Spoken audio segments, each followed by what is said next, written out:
Hola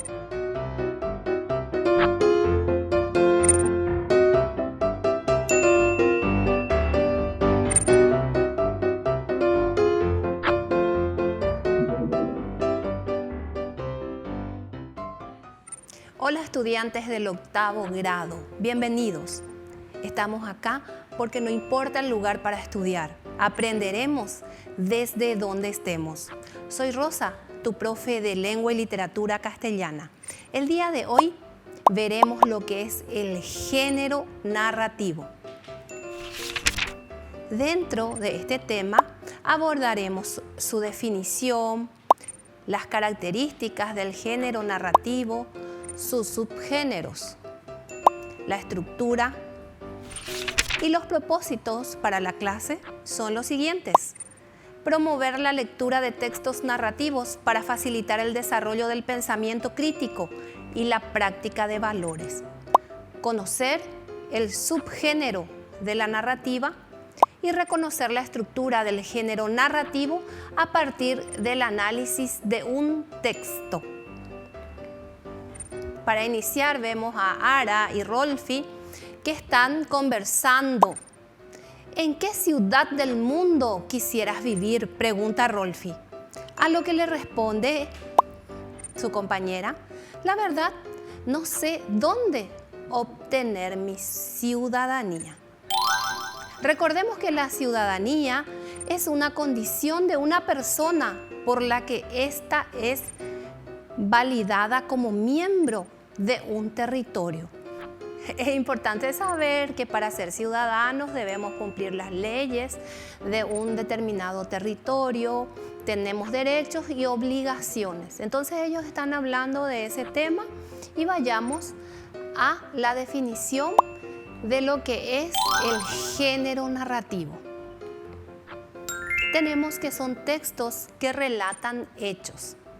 Por ejemplo, alguna vez se les dijo: narrame lo que pasó. Por ejemplo, me caí de la bici. Bueno, narrame todos los hechos, les dice su mamá, su profesora, y ahí estamos narrando. Entonces también el género narrativo engloba obras o textos que relatan hechos.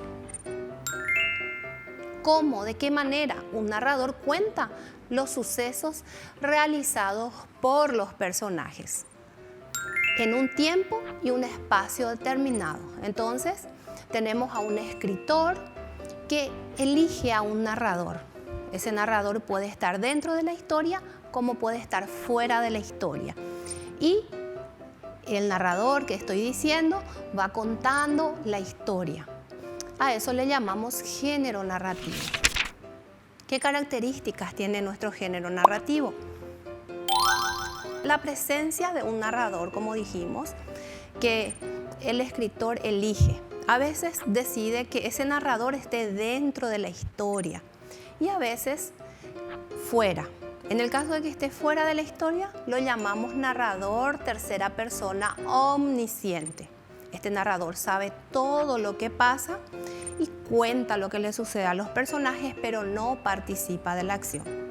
Después tenemos otros narradores que narran en primera persona y pueden ser personaje principal como un personaje secundario. Otra característica que vemos acá: los hechos pueden ser reales o ficticios. Todas las narraciones se basan en un hecho real y el escritor ese hecho lo lleva al plano de la ficción para poder darle un parecido a la realidad, o directamente es ficción propiamente dicha esa narración. Otra característica, que se emplea la prosa. Entonces los textos narrativos se escriben en prosa. ¿Cómo sería la prosa? Es esa manera en que vos escribís todos los días en tu cuaderno, ¿sí? En donde las letras agarran toda la página. Lo contrario a la prosa es el verso. Las poesías se escriben en verso. Entonces, para que tengas una idea de lo que es la prosa. Y los relatos abordan una trama. ¿Qué sería una trama? Sería el entretejido de la historia. Esa estructura que va siguiendo, que el escritor decide cómo va a ser la trama. en este caso la trama narrativa. Vemos lo que es la ficción. La ficción es un conjunto formado por los acontecimientos y los personajes que forman parte del mundo imaginario, ese mundo creado por el escritor. Ahora veremos cuáles son los subgéneros del género narrativo. Y tenemos subgéneros mayores y menores. Los mayores, a su vez, se dividen en novela y cuento. ¿Por qué se le llama subgéneros mayores? Porque tiene una trama compleja. La historia es más larga y el escritor tiene la posibilidad de elegir el enfoque que le quiera dar a su obra. Y los subgéneros menores, mito, fábula, leyenda, que son unas obras que tienen una estructura determinada, una lógica. Por ejemplo, una fábula sabemos que es breve y que nos enseña algo, tiene una moraleja. Entonces esa sería la estructura que siempre sigue el escritor de una fábula, de los subgéneros menores. Entonces, repasamos. En el género narrativo tenemos los subgéneros mayores, novela y cuento, y los menores, mito, fábula, leyenda, entre otros. La estructura del género narrativo básicamente se compone de una introducción, un nudo y un desenlace. ¿Qué se da en la introducción? La presentación de los personajes y el ambiente. En el nudo se da el conflicto de la obra. Y en el desenlace, la resolución, que puede ser feliz o desdichada. Cuando seguimos este orden lógico de introducción, nudo y desenlace, podemos decir que la estructura es lineal. Y cuando se rompe ese orden, por ejemplo, cuando vemos una película y empieza de un asesinato, ¿qué pasa en la película? Nosotros queremos ver en quién fue, cómo fue, de dónde es esa persona que está ahí tendida en el piso, por ejemplo. Entonces ahí vemos que empezamos por el medio, por el nudo. Luego, cuando los detectives van, investigan, indagan, vamos a esa introducción de la obra. ¿Por qué? Porque nos va dando pistas, datos, conocemos del entorno de esa persona fallecida y luego se termina con el desenlace. En el caso de que empiece de esta manera que les dije, el nudo, luego la introducción y el desenlace, tenemos una estructura quebrada. Repito, en el género narrativo podemos tener la estructura lineal cuando se sigue el orden lógico de introducción, nudo y desenlace. Cuando se rompe ese orden, tenemos una estructura quebrada. Lo van a recordar, ¿verdad? Ahora pasamos a la evaluación. Ya que aprendimos bastante del género narrativo, vamos a evaluar nuestra clase. Y el primer ejercicio dice respondemos. A ver, ¿cuáles son las características principales del género narrativo? ¿Te acordás? Decíamos la presencia de un narrador, los relatos pueden ser o no ficción, se emplea la prosa, los relatos abordan una trama determinada. Analizamos el texto. Como estamos en el género narrativo, no podemos dejar de leer un texto. Les presento este texto interesante, La cigarra y la hormiga. A ver, lo más importante es siempre leer y comprender el texto, así que vamos a hacer eso. La cigarra y la hormiga. Era un caluroso verano. Una cigarra protegida del sol por la sombra de un árbol y disfrutando el momento sin ninguna intención de ponerse a trabajar, cantaba y cantaba continuamente, mientras vio cómo su vecina, una trabajadora hormiga, se encontraba trabajando arduamente para ir llevando comida a su hogar. La cigarra le ofreció cantar y descansar, a lo que la hormiga le indicó que debería dejar de estar ociosa y ponerse a recoger alimentos. La cigarra ignoró su consejo. Meses después llegó un invierno frío que sorprendió a la cigarra sin nada que comer ni un sitio al que ir. Desesperada, acudió a su vecina la hormiga pidiéndole ayuda.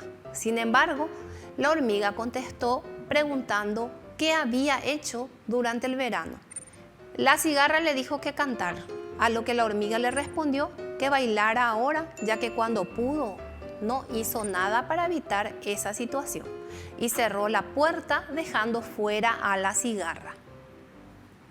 Entonces, disfrutamos del texto La cigarra y la hormiga y tenemos que ver el género narrativo. Género narrativo porque nos cuenta una historia, tiene personajes.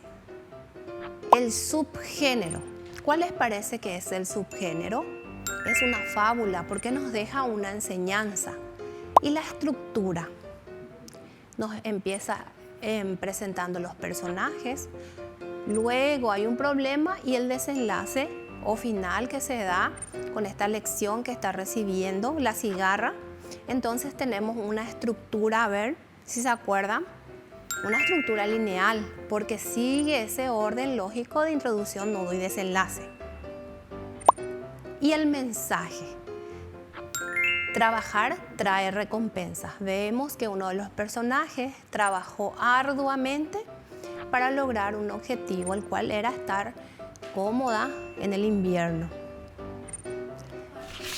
Llegamos al resumen de la clase. ¿Y qué podemos decir del género narrativo? ¿Por qué es importante leer el género narrativo? Porque motiva hacia la lectura. Cuando empezamos a leer una historia, sea una novela, un cuento o una fábula como la que recién leímos, nos motiva a saber el final, a entender, a conocer las palabras difíciles. Fortalece la interpretación y comprensión textual. Aporta al desarrollo de la producción textual. Una vez que hayamos leído mucho, adquirimos vocabulario que utilizaremos en nuestras producciones posteriormente. Logra que los lectores se entretengan, claro que sí. Recrea mentalmente todo lo que el lector no puede ver. Entonces nosotros podemos decir que dibujamos esas palabras en la mente, nosotros nos imaginamos, ustedes se imaginaron cómo era la hormiga, la cigarra y tal vez otros cuentos que hayan leído. Entonces recreamos mentalmente ese mundo. Y tenemos nuevamente a Rolfi y Ara. El género narrativo es todo un mundo por descubrir, dice Rolfi. Mientras crezca, leeré para imaginar lugares y algún día cumplir mi sueño de conocer ciudades. Entonces, ellos vuelven a recordar lo que es la ciudadanía y recordemos también nosotros que es importante estudiar para luego tener un buen trabajo, un trabajo digno y poder hacer o cumplir los sueños. En este caso, el de ella es viajar. Así llegamos al final de nuestra clase. Recordá, no importa el lugar para estudiar, sos el protagonista de tu aprendizaje. Hasta la próxima.